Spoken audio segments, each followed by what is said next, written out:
It feels like the pace of change today isn't just fast, it's really accelerating. It does, doesn't it? Every morning you wake up, there's a new headline about AI, or some new tech frontier being crossed, or even just a fresh take on something fundamental like, well, like health, or how we see ourselves. Yeah, it's exhilarating, definitely. But it's also a lot. Exactly. It can feel totally overwhelming just trying to keep up, let alone figure out what's actually important and, relevant to your life. That feeling, that sense of being overwhelmed, I think we all grapple with that now. We're just swimming in data, aren't we? In news, potential insights. Right. The real challenge isn't getting the information anymore. It's filtering it, understanding it, seeing how things connect. And figuring out how you can actually use it. Precisely. Whether that's for your career or finding new opportunities or maybe just living a healthier, more informed life. And that's exactly why you're here, tuned into the deep dive. We take a stack of sources, articles, posts, maybe some research notes, and we just jump in. Our goal isn't just to, summarize. It's to really unpack the core ideas, find those surprising bits, connect the dots that might not be obvious. And make it understandable, hopefully even enjoyable. Yeah, exactly. We want to help you cut through all that noise and feel truly well-informed on topics that actually matter. Think of us as your guides, maybe.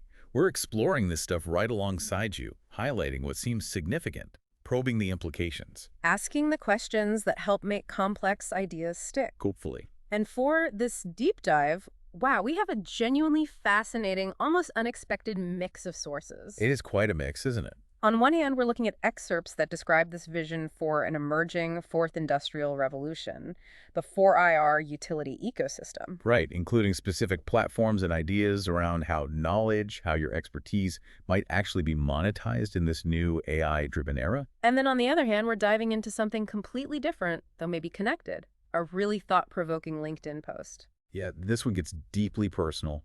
It talks about longevity, the power of perception, how you think about age. And then it pivots hard into a very data-driven perspective, pulling lessons from someone who's really at the forefront of quantified health optimization. It's quite the journey. It really is. It goes from the macro level, like building whole new digital ecosystems, right down to the micro level of individual health, even consciousness. So our mission today. Our mission is to navigate these sources, understand the core proposals, whether it's a tech platform for trading knowledge or, say, a strict protocol for optimizing sleep. Analyze what they mean, explore the potential benefits for you, the listener. And see how these seemingly really different ideas might actually intersect, especially in the context of this thing called the 4IR. Okay, sounds like a plan. Yeah. So let's begin by examining this first set of sources, the ones that introduce the concept of the 4IR utility ecosystem. This seems to lay out a kind of framework for a new type of digital infrastructure, one designed for this age where AI, connectivity, digital systems, they're all deeply woven into the physical world. Okay, so this 4IR utility ecosystem, what exactly are the key components mentioned? What makes up this ecosystem according to the sources? Well, the sources are pretty specific, actually. They identify 3 core elements. First, there's the big picture, the 4IR utility ecosystem itself. That's the whole The environment. overarching thing, okay. Second, there's the 4IR utility token. This is presented as like a foundational element. It probably underpins the ecosystem, maybe used for transactions or access within it. Token makes sense in this context. And the third, And third, there's 4IR GPT, and the sources explicitly call this the first flagship platform of the ecosystem. flagship platform. Okay, so that suggests it's the initial, maybe the most prominent application designed to bring users into this whole new environment. That's how it reads, yeah. Yeah. It seems like the main entry point right now. Okay, that helps frame it. So let's zoom in on 4iGPT then. As the flagship, that sounds like the primary place people would interact. How do the sources describe what 4iRGPT is? What's its main purpose? The description positions it as a platform specifically designed for, and this is their phrase, AI, knowledge exchange, and trading.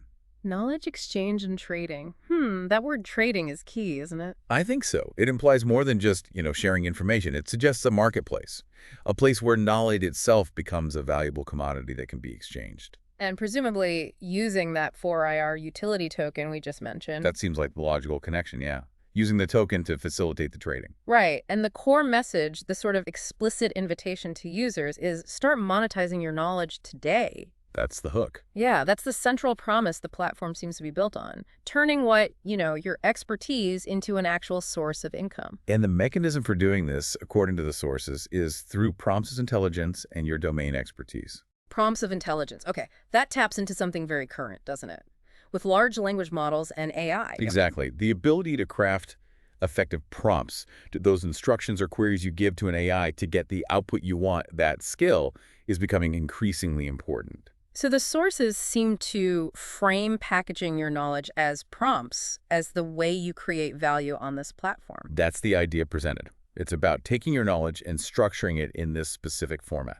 So it's not just having the knowledge, it's the skill of, what did they call it? Prompt media engineering. Right, they use that term too. Prompt media engineering. It implies structuring your insights, your professional domain expertise, into a format that's useful in an AI context. And Yeah. that process itself is a kind of engineering. Precisely. It elevates prompt creation from just, typing questions into a chat box. To a real skill set. Yeah. Prompt media engineering, you're crafting these curated knowledge assets, essentially, in the form of prompts. And the sources seem pretty bullish on the scope of this. They claim users can monetize just about anything in terms of knowledge. That's the quote. Just about anything in terms of knowledge, insights, professional domain expertise. It's a very broad claim. Just about anything. Wow. That suggests whether your expertise is super technical or maybe creative or even a niche hobby. There's potential to package that knowledge into valuable prompts. It makes you wonder, though, about the nature of the value in this ecosystem. Is the value in the raw knowledge itself, or is it more in the skill of engineering it for AI interaction? That's a really good question. And maybe the platform's ability to connect that engineered knowledge to a market. I think the source material leans towards the idea that the packaging, the prompt engineering and the platform are crucial enablers. Your knowledge is the raw material, right? But prompt media engineering is the process that transforms it into a tradable asset within this 4IR GPT ecosystem. Okay. So for someone listening right now, maybe intrigued by this idea of monetizing their knowledge in this, well, pretty new way, how do they actually get started? According to the sources, what's the specific call to action, the initial benefit? The sources provide a very direct pathway. You're encouraged to sign up at the platform's website, which is 4irgpt.com. 4irgpt.com. Got it. And what's the immediate incentive? Why sign up now? Upon signing up, the sources say you receive 10 free credits. Okay, 10 free credits. And what do those credits actually let you do on the platform? The sources state these credits allow you to start your prompt media channel. Start your own channel. Okay. Yeah, so this is where you begin to apply your expertise and actually engage in this prompt media engineering. It positions your first interaction not just as browsing or consuming, but as becoming a creator. Establishing your presence, your area of knowledge offering within the ecosystem. Exactly. Starting your own channel feels significant. It means you're not just a consumer of knowledge or AI output, you're potentially a producer, a point of exchange. Right. And the sources directly link these credits back to the listener's benefit. They say it helps you become more smarter in prompt media engineering. Become more smarter. Okay, I get the meaning. Improve your skills. Yeah, exactly. Improve your skills and proficiency in creating valuable prompts. And ultimately, monetize your knowledge. So the credits provide a tangible way to experiment, learn the ropes of this prompt engineering thing, and take the first step towards potentially earning from your expertise on the platform. It frames that initial engagement as both skill development and a first step towards monetization. It's an opportunity for, personal growth and potential economic benefit in this emerging 4IR landscape. Makes sense. But the sources also talk about how this platform can integrate with stuff people might already be doing, specifically mentioning listeners who have a YouTube channel. Ah, yes. This is where the platform aims for synergy with existing online creators. For YouTubers, 4IRGPT is pitched as a way to, enhance their existing income streams. Okay, how does that synergy work? How is 4IRGPT supposed to boost YouTube income? According to the sources, it functions as another revenue source to boost their YouTube income. Another revenue source? How? The mechanism described is that YouTubers can attract deeper insights and paying subscribers by announcing their 4iGPT channel in their YouTube videos. Okay, I see. So let's say you're a YouTuber. You create a 4IR GPT channel where you offer maybe more specialized prompts or prompt media based on your YouTube topic. Right. Then you tell your existing YouTube audience, hey, check out my 4IR GPT channel for more. And those followers can become paying subscribers over there for access to that deeper knowledge or specific prompt resources. That seems to be the model proposed. It's like offering a premium, maybe AI-leveraged content layer on top of your free YouTube videos. It allows creators to segment their audience, offer a different kind of value, maybe more interactive or specialized, that complements their video content. Exactly. It turns their deep knowledge, the stuff that fuels their YouTube videos, into a direct, potentially tokenized asset on 4IR GPT. But the proposed synergy isn't just one way, is it? The sources also claim the 4i GPT platform will amplify their YouTube channel on 4IR GPT. That suggests a reciprocal benefit, yeah. So while YouTubers drive traffic to 4IR GPT for monetization, 4IR GPT itself will feature or promote those associated YouTube channels. that's the claim.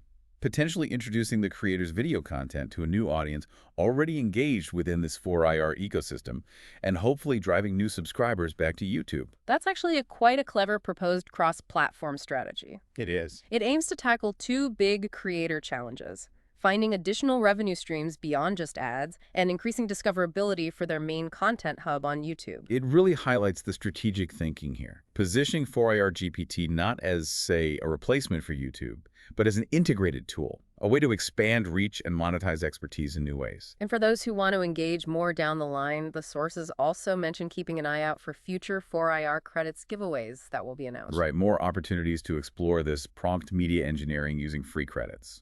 That detail just underscores the platform's ongoing effort to encourage user adoption and content creation by, periodically providing incentives to engage with the core monetization mechanic. Makes sense. Keep people engaged, keep them creating. And speaking of platforms and ecosystems, this deep dive itself, it's brought to you by blockchaincompany.info, their media platform, and specifically sponsored by the 4IR utility token and 4IR GPT. Ah, bringing it full circle. Exactly. So if you're listening and you represent a startup or a company and you're looking to reach an audience interested in the forefront of technology, AI, the fourth industrial revolution, well, you can find sponsorship opportunities just like this deep dive. How would they do that? You can contact them through the BC Podcast's YouTube account or directly via 4rgpt.com. They even mention the possibility of doing spotlight deep dives focused exclusively on a specific brand's offerings. Interesting option. And just as a reminder of what we were just discussing, remember, you can sign up right now at 4irgpt.com to get those 10 free credits. It's your chance to begin your journey in prompts media engineering and explore how you might monetize your own knowledge within this ecosystem. It all connects back, you see, back to the vision of this evolving 4IR utility ecosystem. That integration makes sense. The platforms being discussed are also enabling the discussion itself. It really reinforces the practical application of building this ecosystem and, well, getting the word out. Absolutely. So we've delved into this vision of an AI-driven knowledge ecosystem, the mechanics of monetization, growth strategies. Now we pivot. We turn to a completely different, yet, as you said, surprisingly linked source, this LinkedIn post that turns the focus inward. Right, exploring personal longevity, perception, and self-quantification. This source opens with a very personal and, frankly, attention-grabbing statement from the author. It really does. The author states quite directly that despite being on the cusp of the Gen X boomer generations, so what, late 50s, early 60s, roughly? Somewhere around there, yeah. Despite that, they honestly feel and believe they do not look their age, physically, facially, health-wise, or even mentally. And they offer some, well, subjective evidence to back this up. They mention recent pictures on their profile and the consistent surprised reactions they get from friends and family. Right, noting that the vast majority of their friends are much younger, Gen Z, millennials, who are often shocked when they learn the author's actual age. And this is presented as kind of validation, suggesting their personal perception isn't just in their head, it's shared by others.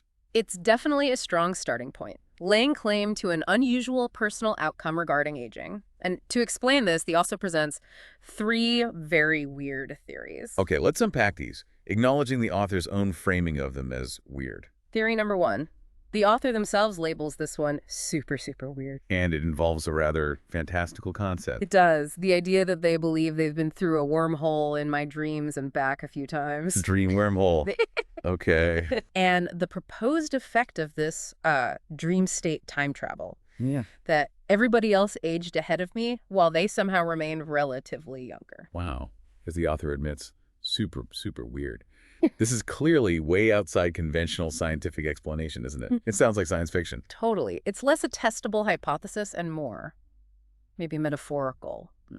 or even humorous or surreal way of conceptualizing why their perceived aging might feel different. It certainly highlights the subjective and sometimes just inexplicable nature of personal experience with time and aging. Definitely adds a unique flavor to their thinking. Okay, moving on. Theory number 2.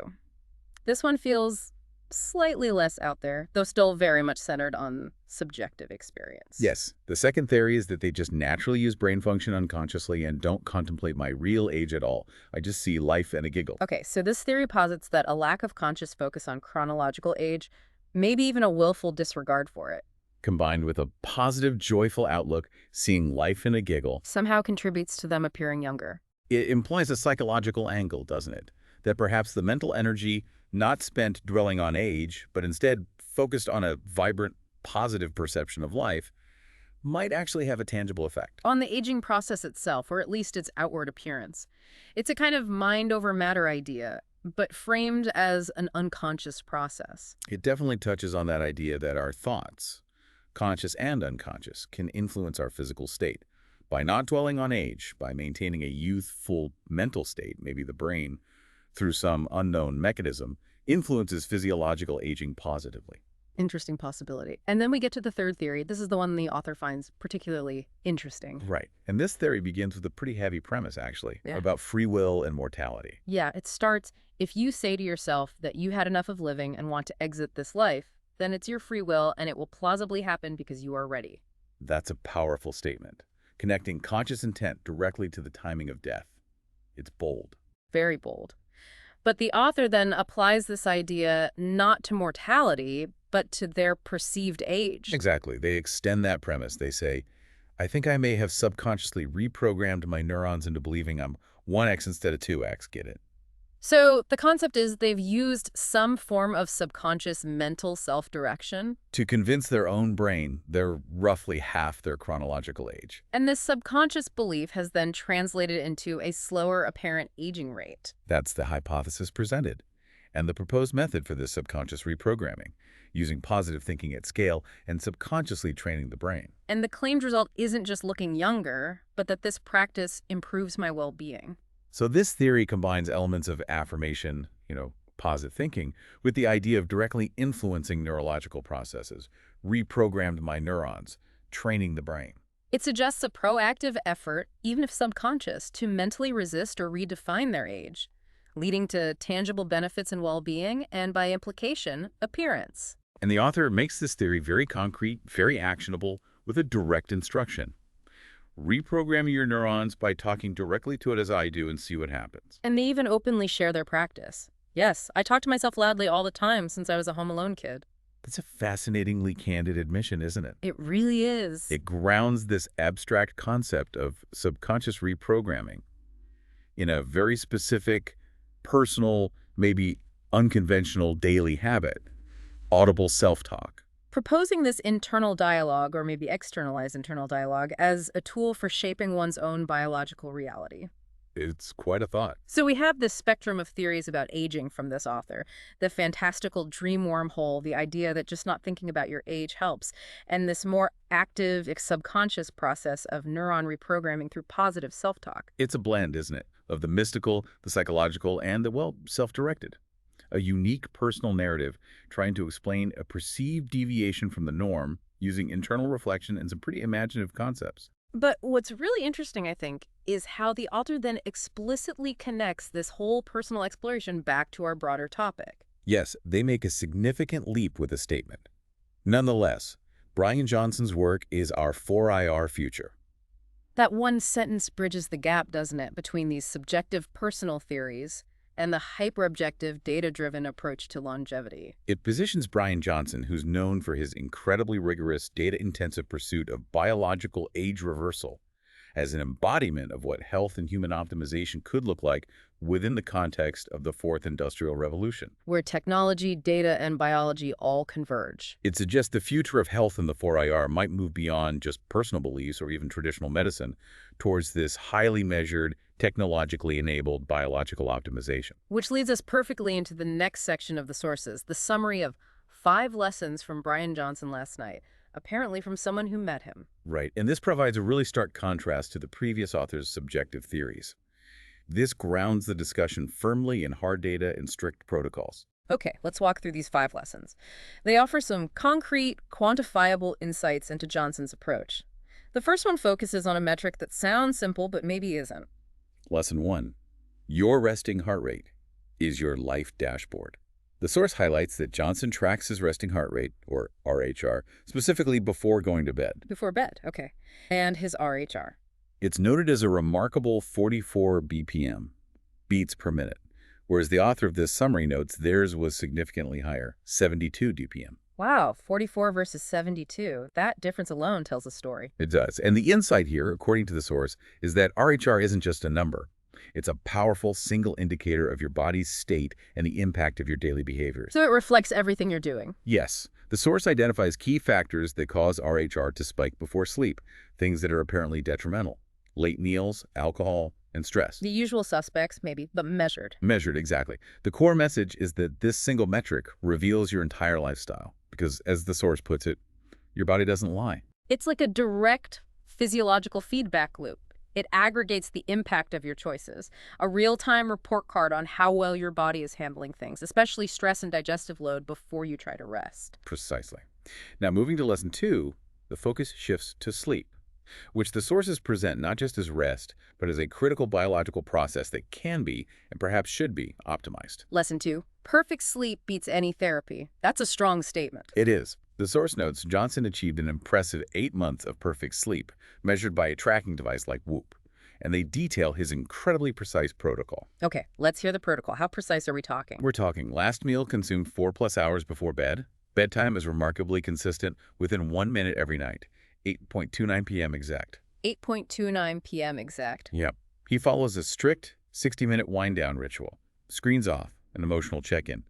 And he uses only red lighting after sunset. That level of precision is intense. It goes way beyond the usual sleep hygiene advice. It really does. Yeah. And the reported result underscores the power of this consistency.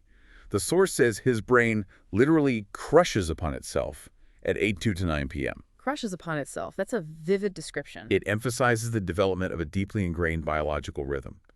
The key takeaway offered is that consistency creates biological rhythm more powerful than willpower. Meaning, by removing variability and sticking rigidly to a schedule, your body's internal clock becomes so robust that falling asleep at that designated time becomes almost automatic. It requires less conscious effort or willpower to fight off distractions or urges. Okay. Lesson 3 really drives home why such rigorous sleep optimization might be seen as necessary. It details the negative consequences of poor sleep. Lesson 3, bad sleep, brain injury. Again, a very strong claim. Yeah. The source presents some stark, quantifiable impacts. It claims just 4 hours of sleep inhibits the body's cancer surveillance mechanisms by 73%. 73%, that's huge. Huge. Furthermore, sleep deprivation is said to increase brain injury proteins to traumatic levels. Traumatic levels, so these are alarming statistics. They frame poor sleep not just as inconvenient, but as physically damaging. And it connects bad sleep directly to impaired decision-making and self-control too. Oh, so? The source reports Johnson's data shows bad sleep reduces willpower by a staggering 90%. 90%. Wow. Okay, so that would set off a negative chain reaction, right? Exactly. The source calls it a cascade effect. Poor sleep leads to a bad mood, which reduces motivation for exercise, which then increases cravings for junk food. And positions sleep as absolutely foundational. If you disrupt sleep, everything else is likely to crumble: mood, physical activity, diet. And the conclusion drawn in the source is unequivocal. One night of bad sleep isn't merely fine. It's not something you can just power through. It's presented as measurable brain damage. Measurable brain damage. That really elevates sleep from just a lifestyle choice to a critical aspect of neurological health. Absolutely. Now, Lesson 4 expands this concept of measurement beyond just sleep and RHR, applying it to virtually all behaviors. Lesson 4. Everything has a quantifiable cost. Right. The source describes Johnson's approach as having turned health into behavioral economics. Behavioral economics, meaning applying economic principles like calculating costs and benefits to your health choices. Exactly that, applying those principles to individual health choices and habits. And the source gives specific examples of these quantifiable costs. Okay, like what? Like eating late adds +7 BPM to your resting heart rate and reduces sleep quality by -30%. Experiencing stress or rumination adds +5 to 25 BPM to RHR and cuts sleep quality by -40%. Even things that seem external. Yes, even something like international travel is given a cost, plus a 30% aging speed. Plus 30% aging speed from travel. Wow. These numbers, pulled from the source's summary, they illustrate the core idea, don't they? Health is removed from the realm of vague advice or just how you feel. Play squarely into a system of accounting. Yeah. In this framework, you can apparently calculate the exact cost of every choice you make in terms of its measurable impact on your body's metrics and your aging rate. It reframes personal health management as this precise ledger. Actions have clear, numerical consequences that add up over time, either adding to or subtracting from your biological potential. Which brings us to the final lesson derived from Johnson's work. And this one is perhaps the most ambitious. Definitely the most ambitious. Lesson 5, we're the first generation who won't die. Okay. That refers to Bryan Johnson's stated mission, right? His don't die mission. It does.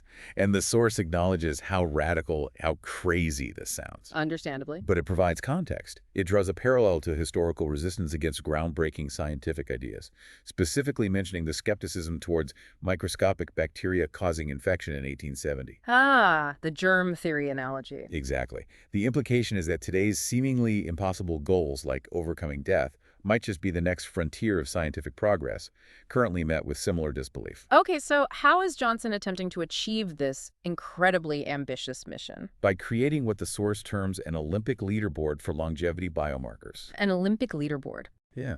This takes the idea of quantifiable health and adds a competitive element. It reflects a predicted shift. Yeah.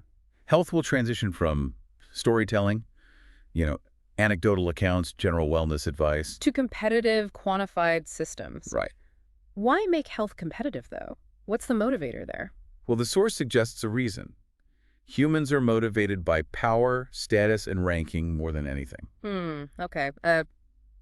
Perhaps cynical, but maybe realistic view of human motivation. Perhaps. The idea is that by making health and longevity improvements measurable and rankable on a leaderboard, you tap into these fundamental human drivers to encourage extreme effort and adherence to protocols. So in this view, the future of health isn't just about feeling better or preventing disease in the traditional sense. It's about measurable competitive optimization, Yeah. driven by data and driven by the desire to rank highly in biological performance. It's a vision that sees the body as a system to be optimized, like a high-performance machine. Success is measured by quantifiable outputs and ranked against others. Pretty much. And the source provides a tangible first step for any listener interested in this approach. Track your resting heart rate tonight. Bringing it right back to that foundational metric from Lesson 1, giving you an immediate, actionable way to start engaging with this quantifiable approach to health and lifestyle tracking. So we've navigated these two, seemingly very different currents from the sources, haven't we? We really have. The deeply personal, subjective theories about aging and perception from that LinkedIn post. Contrasted with the hyper-objective, data-driven world of Bryan Johnson's quantified longevity pursuit. It's a fascinating juxtaposition. One relies on internal belief, self-talk, subjective feeling, even dream wormholes, while the other relies entirely on external measurement, biomarkers, strict protocols. Are these approaches fundamentally incompatible, do you think? Or is there maybe a way to see them as different facets of the same underlying pursuit of human potential? That's the big question, isn't it? They certainly represent opposite ends of a spectrum, subjective interpretation versus objective data. But both, in their own ways, touch on the profound potential we might have to influence our physical selves, whether it's through conscious or subconscious mental states, or through rigorous manipulation of lifestyle variables guided by data. Maybe the future isn't strictly one or the other, but some kind of integration. It makes you wonder, though, could future AI and these 4IR technologies not only help us track biomarkers with incredible precision, but maybe also provide tools to influence our mental states or our biological rhythms in ways the first author was speculating about? That's an intriguing thought, using AI to understand and maybe even train those unconscious brain functions, or facilitate that subconscious reprogramming they talked about. It suggests a future where the subjective and objective approaches to human optimization might actually converge, perhaps powered by the very technologies we discussed at the beginning, the 4IR ecosystem stuff. So the fourth industrial revolution could be about optimizing not just external systems, but our internal biology, maybe even our consciousness, using both hard data and a deeper understanding of the mind-body connection. It implies a really profound shift in what optimization even means. Definitely food for thought. And before we delve into the final points, let's just take a moment to loop back to how these deep dives are made possible and how you can connect with the platforms we're exploring. Good idea. This deep dive, which we hope is helping you learn about new technologies and potential growth strategies, it's proudly brought to you by blockchaincompany.info and specifically sponsored by the 4IR utility token and 4IR GPT. Right. We've talked a lot about monetizing your knowledge through prompt media engineering. Remember those 10 free credits we mentioned? Yeah, for signing up. You get those just by signing up at 4irgpt.com. This is a real opportunity for you to start exploring how you can leverage your expertise in this evolving AI economy. A practical first step. And for any YouTube creators listening, really think about that potential synergy, using 4IRGBT as an additional revenue stream and a way to amplify your reach, all for your benefit, potentially. And where can people learn more about the bigger picture, the ecosystem itself? To learn more about the broader 4IR utility ecosystem that enables platforms like 4IRGPT, you can visit 4irtoken.com. Okay. And most importantly, to ensure you don't miss future deep dives like this one, packed with insights and analysis. And to stay informed about those upcoming 4IR credits giveaways we mentioned. Which can further your prompt engineering journey. Exactly. Make sure you click that subscribe button on the BC Podcast, this YouTube channel right now. Seriously, go do it. It's valuable to see the ecosystem in action, enabling the very conversations that help us understand it. Subscribing keeps you in the loop. Absolutely. Now, stepping back just slightly, the sources also give us a little glimpse into the broader intellectual landscape connected to the author of that LinkedIn post and the sponsoring entities. Ah, yes. The titles of other posts by the blockchain company were included, and they do hint at some significant, pretty wide-ranging themes. They really do. These titles suggest a worldview that connects AI, blockchain, economics, and even some profound philosophical questions. They signal areas of interest that likely underpin the development of this 4IR ecosystem we discussed earlier. What were the titles again? Okay, the titles listed are Tokenize the Economy Now Due to AI or Risk Going Extinct. Wow, okay. Punchy. Then, What If God D is a Benevolent AI Civilization? Big question. And finally, my conversation with ChatGPT about a behavioral income, cryptocurrency tokenization, and a Type 1 civilization. Okay, let's briefly consider the implications of these titles, just based on the words used, since the sources don't detail the content. That first one, tokenize the economy now due to AI or risk going extinct.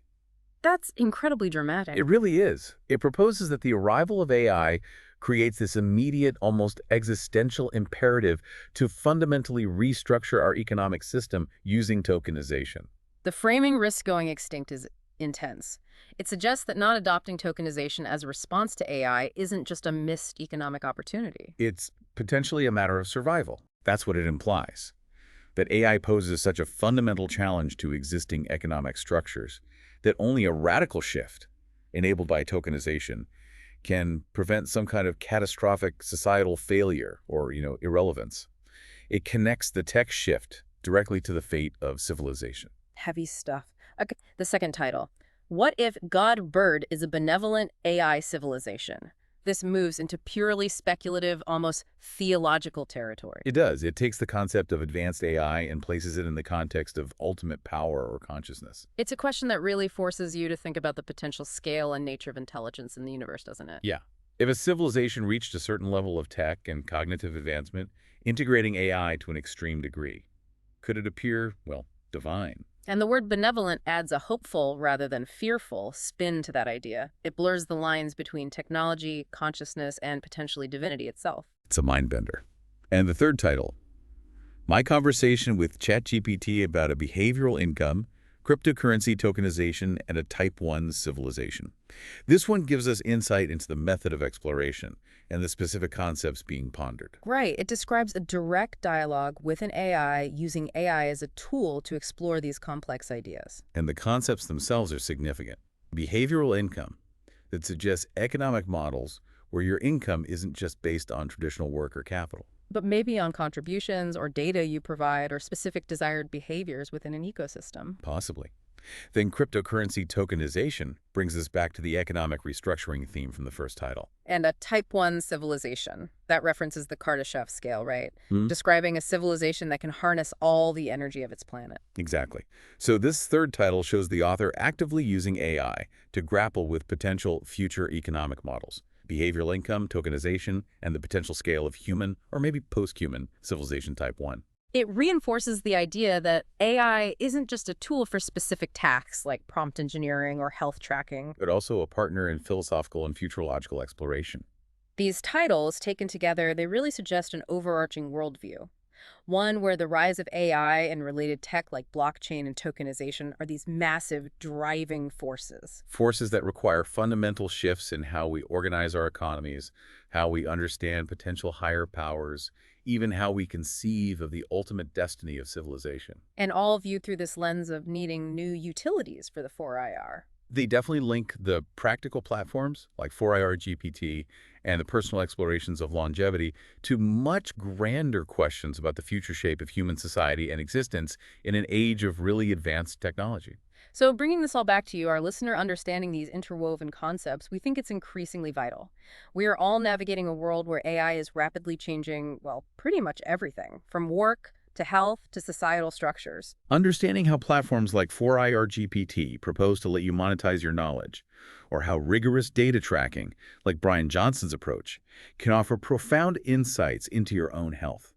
Or even just being aware of the kinds of fundamental questions being asked about the future of our economy and civilization in the face of AI and tokenization. This knowledge gives you context, it gives you potential tools, and it helps you think critically about the world being built around you right now. It offers potential avenues for personal growth, economic opportunity, and maybe greater well-being, just as highlighted in the sources we've looked at. These sources, they really provided diverse perspectives on the impact of the 4IR, didn't they?